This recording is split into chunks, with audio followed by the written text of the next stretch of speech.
Hello everyone, welcome to this video lecture. Today we are going to see about forms.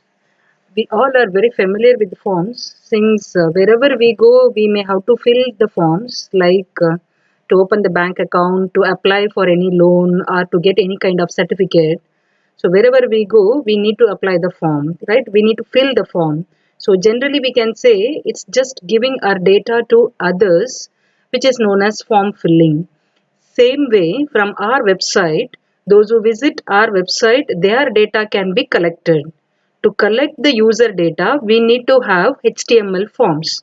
It may be just collecting username and password, like you can see here the Instagram page is there where it's asking either our phone number, our username, our email ID, and the password it's asking, right? So either it may be only login credential may be collected here, username and password, or else maybe some other type of information may be collected. Like for example, now I have here Cisco certificate course registration form is there. They are asking here initially the full name and then the email address and the phone number and the selected course and then any other data they are asking, right? So when I submit this form, again they may ask some more information about me, right? So like this, they will collect different types of information from us, right? To collect such informations, we need to have HTML forms, right? So all the form data must be here, like HTML forms we need, right? All the form data must be wrapped in a form tag, like the tabular data, how the table data was wrapped with the table tag. Same way, form data must be wrapped with the form tag. Let's see how to get a text input, right? Okay, here I supposed to start with the form tag, because as I told that form data should be wrapped with the form tag. As you start, you close this, and then I'm going to accept a text input. So we have the tag called input tag where we supposed to specify the type value. Type is nothing but an attribute. Here I'm going to say what kind of input I want. I wanted text, so I'm typing it as text, right? So let me close this. I wanted I'm going to collect login information, that is username and password. So I need one more input type. I need, so input type is equal to text. So two things I told here, two text boxes I wanted, as I said. Now let me save this. Let us execute. Let's see how it's going to appear. Yeah, two text boxes is appearing. So I wanted a label, like here we have seen, right? It's asking here the username to enter and password to enter. Same way I wanted, maybe this text I wanted outside as a label. So how to add that? As usual, how we type here, I'm going to type it here, username. Maybe let me start with the paragraph tag, username. I wanted username, then I want a break. Then after this I wanted this text box, then again I want a break. Here I want to specify password. After that I want a break. Let me close even the paragraph tag. Okay, let's save and see how it's going to execute. Yeah, this is how I wanted, right? My web page I wanted like this. It's supposed to collect username and it's supposed to collect password. Now here I wanted the text input, so I have given a type is equal to text. In case if I want different type of input like email or contact number, I may have to change maybe date of birth. I may have to change the type attribute value. Like depends on the requirement of the input, we should change the attribute value, like as I told, like type is equal to email. So like this you can change it, right? Let's see now one example. Yeah, we can understand that looking at this, like first text box is asking a username, the second text box is asking the password, right? But how the server will understand? Server may not understand this is username, this is password. It will just understand this is one text, this is one text. So to make you to understand server or any other file, the file which is retrieving this data, we have to specify with the unique name, right? So for that, what we are going to do, we are going to specify the unique name, how we specified our h1 tag id. Same way, for input tag, we are having the attribute called name. So name is equal to, I'm going to give as username. This is the name which with which I identify what is the username value. Same way, let me specify even for password as well. Name is equal to password. Yeah, it's done. Now let's see. You may not get to see any changes in the browser because it's we has just assigned the name here, right? In case if you feel that the space is not sufficient here, this username I don't want to type it as a label, and this password also I don't want to type it as a label. But I wanted to somehow to convey the message to the user saying that this is the place to type username, this is the place to type password. Like here you can see there is no label, it is given here itself in the text box itself, it's given. When I start typing, it will go, right? When I start typing, it will go. Even the password also the same way. So how to have this feature in our login form? Go to notepad and type here. We have the attribute called placeholder. Okay, type placeholder and specify what value you wanted to display over there. Maybe I'll type as enter username. Enter username. This is the placeholder value I wanted. Even for password also, I wanted placeholder value as enter password. Enter password I want. So I've typed here. You can make out the changes. Let us execute and see. Yeah, you can make out. When you start typing, this will go, right? So this is how the placeholder value attribute can be given in the login form. Now let's see the another attributes of input tag. Sometimes we may have a restriction that the name field should accept only 25 characters, right? For this, we have the attribute called size and max length. These are the two attributes. Like what size says and what max length says. Max length is equal to 25 if you specify. It is understood that that particular text field is going to accept maximum of 25 characters. And what about size? Size is nothing but even though you specify the maximum number of character is 25, size says even I specify 25 characters, approximately it is or else it is sufficient only if I accept 15 characters. So such cases you specify size is equal to 15 characters. In case if you specify size is equal to 15 characters, you may able to see only 15 characters at a time. If you type more than that, the characters will be scrolled horizontally, right? Let's see here in this Instagram login page. See, I'm just keep on typing one. Now I'm keep on typing one. Now I started typing two, right? I started typing two. What's happening? All the ones whatever I typed, it's there. It didn't reach the maximum length. Once if it reaches the maximum length, it will stop accepting the input. But here they must have decided about 25 characters is sufficient to accept as the input. So that's why when I start pressing 2, the ones are horizontally scrolled, right? So these features, how we can have it in our login form. Let's see that. Let us go here and let us give the property or the attribute called max length. I'm going to decide maximum I wanted 25 characters. So I'm specifying it as here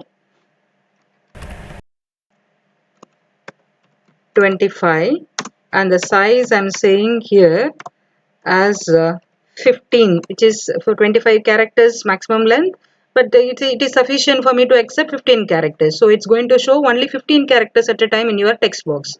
This also will help you to give the equal length of the text box size. So let me copy the same and I'll put it for even password as well. Okay, let's save and execute and see. Yeah, now let me start typing. One, two, okay, username, right?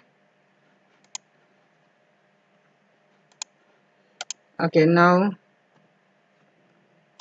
I will type ABCD. Let's see.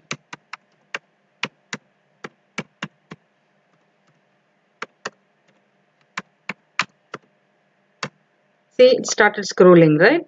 So it's understood that it will at a time you will get to see only 15 characters. The rest of the characters you can see. Let me go home. See, all the characters are there, but you will get to see only 15 characters. Same way, even the password as well, right? Okay, now I'm going to give username and password. I'm giving the username as admin, and the password I'm giving as uh,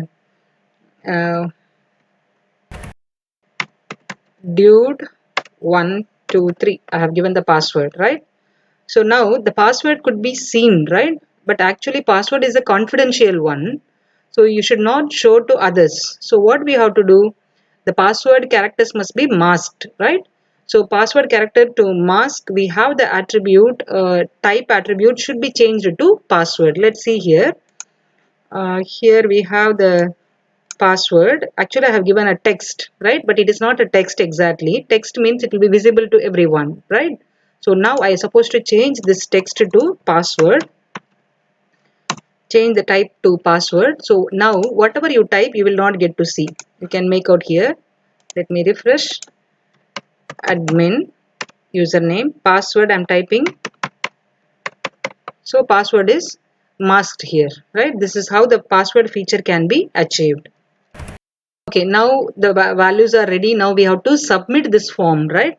So to submit this form, we need a button, right? Form data to be submitted, right? So we have to have a button. So here I'm going to type input. The type I'm going to change it to button.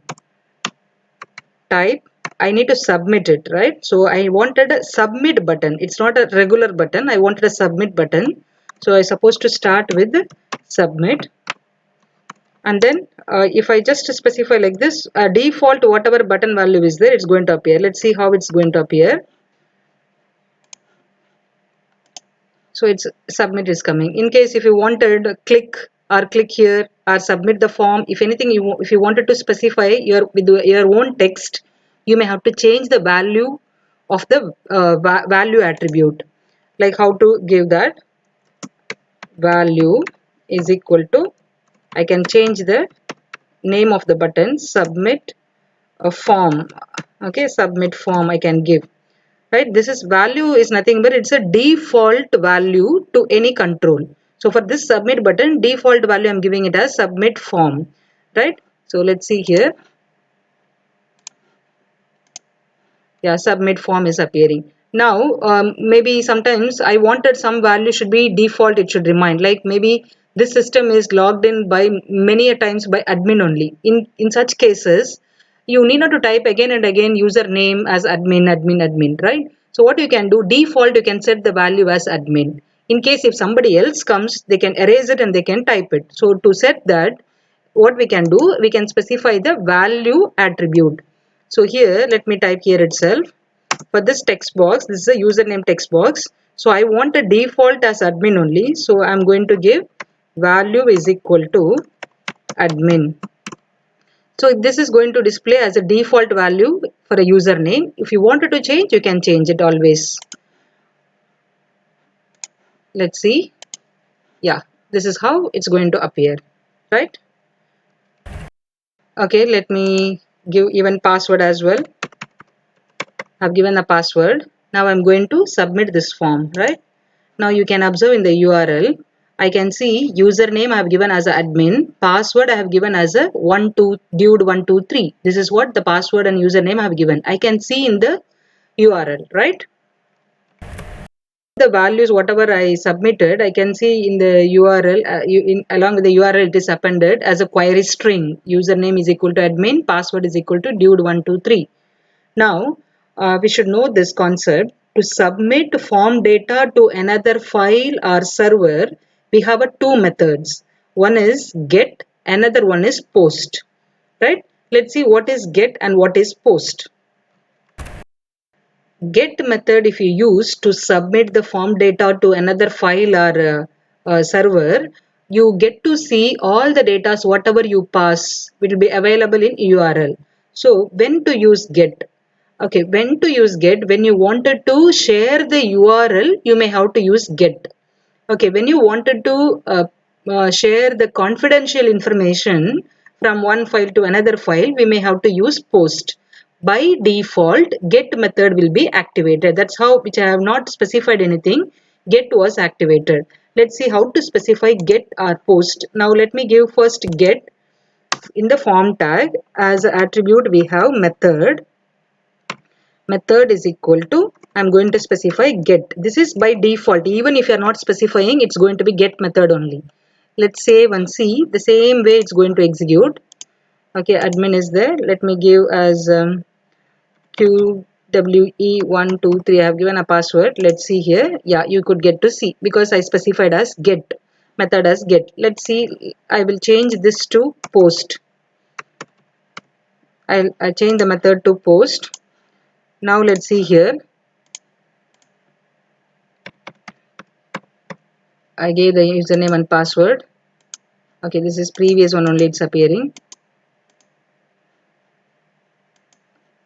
Once again I will give ASW12. I gave password. You will not get to see here, right? So this is how the get and post method will work. We'll see one more example. Okay, let me go to see this page. I searched like during lockdown, how will I make my shopping, right? That's how I searched. You can see here what data I typed in a search, right? Lockdown relaxation, working on essential order upon e-commerce platform. This is how I searched, right? So this data is appearing over here. You can see the source code of this page. For example, one more thing I will tell you. In case if you want anybody to come to this site and make order, if you feel that, just pass share this URL, they will directly come to this page. Okay, that's how it is working. So since the data is shown, the form method must be get only. Let's see the source code of the same page. Source code I have kept here. Let's see where is form. Yeah, here is the form is closed. Yes, you can see here form tag is here, right? Form tag is here. Can you see form tag? Yes. Let's see. There is a form tag.